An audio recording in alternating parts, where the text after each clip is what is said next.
Bonjour, bienvenue. Aujourd'hui, je m'apprête à faire une présentation du Vision Quest Tarot. Donc, en fait, j'avais dit dans l'oracle des Indiens d'Amérique que je trouvais ça pas assez complet et que j'aurais souhaité trouver quelque chose de plus complet. J'ai trouvé pour moi, c'est très très bien dosé pour toutes les personnes qui sont un peu intéressées par la culture amérindienne et qui aiment un petit peu voilà, l'état d'esprit et l'espèce d'énergie et de vibe qui émane de cette culture. Je pense que vous allez adorer ce tarot, moi je l'adore. Donc c'est un tarot qui a été créé en 98, je crois, donc c'est assez vieux, par Guyan Sylvie Winter et Joe Dowsey. Donc ça arrive sous cette forme. Je regrette qu'il n'y ait pas un livret explicatif un peu plus dense, même si celui-ci est en français. Il est un petit peu plus épais que les petits livrets qu'on a habituellement parce que tu vas voir, il y a des petites nuances qui sont différentes du tarot, on va dire, plus traditionnel. Donc là, moi, c'est ouvert parce que je m'en sers. Je te lirai pour te montrer l'intérieur, comment c'est fait. Et là, fais attention de prendre une édition française parce que si elle n'est pas française, le livre est uniquement en français là. Donc si c'est en anglais et que tu ne parles pas anglais, ça serait un peu compliqué. Donc le seul bémol que je pourrais trouver à ces cartes, que je trouve vraiment très belle, très bien faite, et j'aime beaucoup l'énergie du deck, c'est on aurait voulu quelque chose qui soit un petit peu plus facile à lire, et j'aurais vu moi quelque chose, carrément un livret à côté. C'est dommage qu'ils aient pas fait un livret à côté qui va en profondeur, parce que là on a tout à fait de quoi faire si on veut apprendre, mais c'est vrai que c'est pas très agréable de lire des trucs écrits en minuscules. À part ça, les cartes sont superbes, super bonne qualité.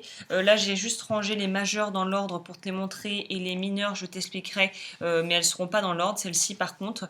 Donc voilà, je trouve ce tarot très bien pour les personnes qui souhaiteraient débuter, à condition de vraiment, parce que quand même les explications sont relativement raccord avec le tarot entre guillemets Rider-Waite, parce que la base c'est le Rider-Waite, là, c'est pas le tarot de Marseille, au niveau de la façon dont c'est créé, et surtout l'image et l'illustration sont basées sur le Rider-Waite, c'est clair. Mais après, c'est vrai que je pourrais te recommander ça si tu débutes, parce que je trouve que c'est assez clair, mais après il y a des subtilités qui vont différer par rapport au tarot classique au niveau interprétation. Cela étant dit, carte de très bonne manufacture, taille standard, avec le dos que je trouve absolument magnifique. Et là, on attaque la présentation des majeurs. Les noms vont être différents aussi, différés du tarot de Marseille. C'est-à-dire que là, le clown, c'est le fou, normalement. Donc il y a des petites nuances comme ça, qui sont pas vraiment problématiques. Voilà, le guérisseur. On est sur le magicien dans le Rider-Waite. Donc voilà, c'est des petites choses auxquelles on se fait. Donc c'est à toi de voir si tu te sentirais de commencer par ça. Donc guérisseur, c'était la papesse. La mère universelle. Non, 2, c'était... Tu vois, ça y est, je commence. Elle est perdue. On va sortir tout de suite le petit livret. Il y avait le clown, la papesse. Non, j'avais raison. Voilà, l'impératrice. La mère universelle, impératrice. Le père universel, l'empereur. Chaman. Les amoureux, là, c'est pareil. Le chaman, c'était, c'est le pape alors. Hein. Oui, c'est ça. Bon, je ne vais pas les faire pour toutes, mais bon, tu vois, il y a quand même... De toute façon, c'est marqué dans le livret, heureusement.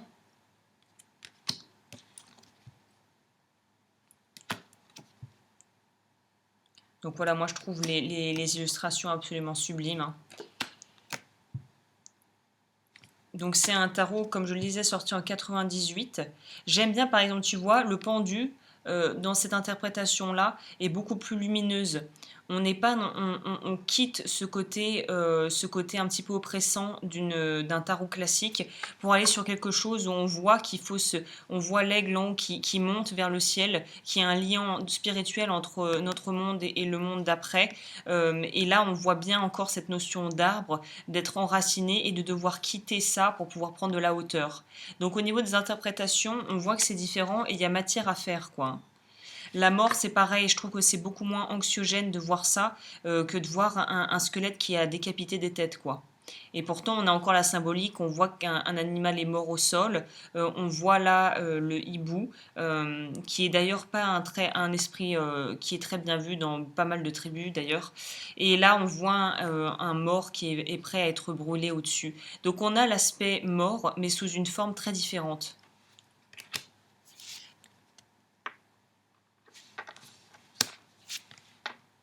Pareil, au lieu d'avoir le diable qui fait un peu flipper, donc pour les nouveaux, les novices, je trouve ça beaucoup moins anxiogène de voir ce genre de représentation qui pourtant veulent dire la même chose, c'est-à-dire que là on voit bien le diable, le poteau de torture, on voit bien cette espèce d'addiction, d'être ancré, parce que le diable est quand même quelque chose qui est ancré dans la matière, donc en fait on a encore cette idée d'être dans la matière et pas du tout dans le côté air spirituel, et de se retrouver attaché, bloqué, presque asservi, avili par quelque chose, ou nous-mêmes en fait. Donc je trouve que c'est plutôt bien amené. C'est plutôt bien amené. Pareil, la tour, la maison Dieu, là on voit encore cette idée de soudaineté, d'éclair, de changement, de devoir vraiment être face à des choses qu'il va falloir surmonter et qui peuvent venir de manière assez subite, mais on a quand même quelque chose qui est un peu, voilà, qui est différent quoi, de l'interprétation classique.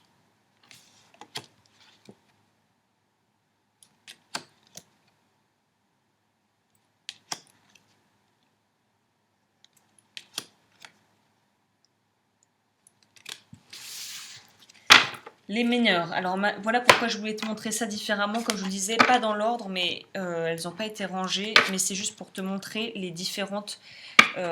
C'est pareil, c'est le même système. Donc coupe, épée, denier. Et c'est quoi la dernière coupe, bâton, voilà. Coupe, épée, denier, bâton.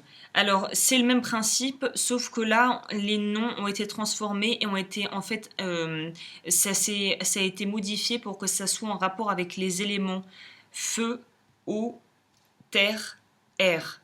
Donc ça aussi, je trouve ça intéressant de par cet aspect, parce que ça peut permettre aussi d'aller un peu plus loin au niveau de l'interprétation par rapport justement aux éléments, si c'est quelque chose qui te parle. Donc terre, on est sur les deniers. Là, je te montre ça. Et ce que j'aime bien sur les mineurs, c'est qu'il y a un petit mot pour pouvoir te donner un peu une vue d'ensemble très grossière. Il faut quand même lire le carnet et avoir des notions en tarot pour aller plus loin. Mais on a déjà quand même visuellement, et avec un petit mot-clé, de quoi interpréter. Donc c'est pour ça que je dis que je pense que ça pourrait être bien pour les personnes qui débutent, quoi. Quand on est complètement perdu, là au moins voilà, on a quelque chose à quoi se référer quelque part. Désolée, j'ai un peu du mal à parler. Fin de journée, un peu là, fatiguée. Et là, pareil, la différence, on n'a pas le roi, la reine, le cavalier et le valet. On a ce qu'on a parfois sur d'ailleurs d'autres tarots que j'ai pu voir, le père, donc que j'apparenterais au roi.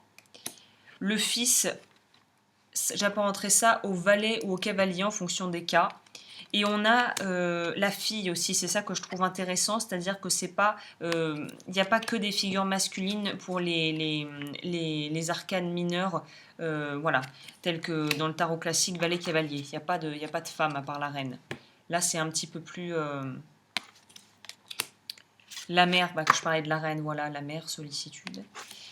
J'aime bien cette idée qui est la fille et le fils, voilà. Et après, c'est à toi de remettre, je ne sais pas si on pourra apparenter ça à un valet ou à un cavalier avec la polarité féminine et masculine, mais j'aime bien l'idée d'avoir plus de choix par rapport à ça aussi.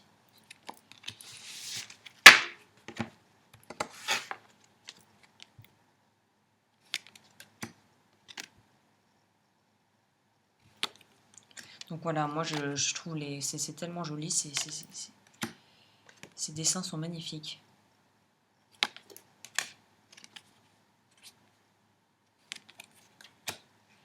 Là, par exemple, le fils de l'air, là, j'aurais plutôt tendance à dire cavalier, par exemple, tu vois, que valet. Mais après, voilà, tout dépend aussi du tirage et de l'interprétation complète et globale du tirage, quoi.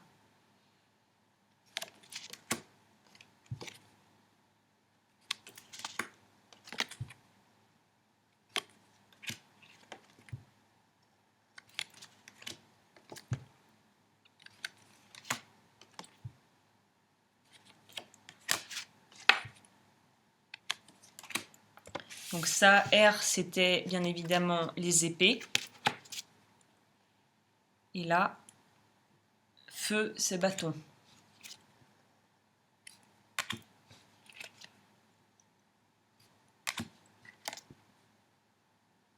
Ça, je dois t'avouer que je me pose encore la question, mais j'ai l'impression pour ce tarot-ci, après évidemment c'est très personnel, chacun fait comme il le sent, mais ce tarot-là n'est pas quelque chose que je lirai, je ne lirai pas les cartes à l'envers sur celui-là. Parce que déjà le dos, je trouve, ne s'y prête pas, et que généralement on a quelque chose on ne peut pas voir si c'est de dos ou si c'est à l'envers ou à l'endroit, pardon. Mais là, moi personnellement, c'est pas quelque chose que j'utilise en lisant les cartes, en interprétant les cartes si elles tombent à l'envers. Et c'est aussi pas un oracle un tarot pardon, que j'utiliserais pour n'importe quelle guidance ou n'importe quelle question. Là, on est vraiment dans une quête de développement personnel. Je dirais que c'est un outil de développement personnel plus qu'autre chose. Tu me diras, tous les tarots le sont, mais en tout cas, celui-là, je l'utiliserai. J'ai commencé à l'utiliser pour pour des choses bien particulières, on va dire. Et là, haut, c'est les coupes.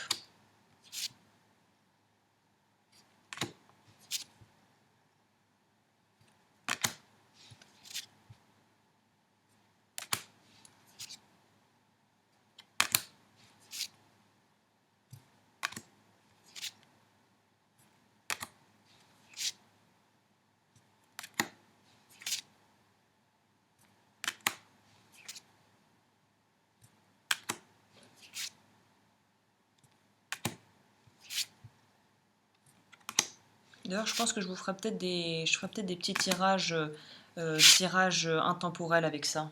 Bientôt, dès que j'ai un peu de temps, j'essaye.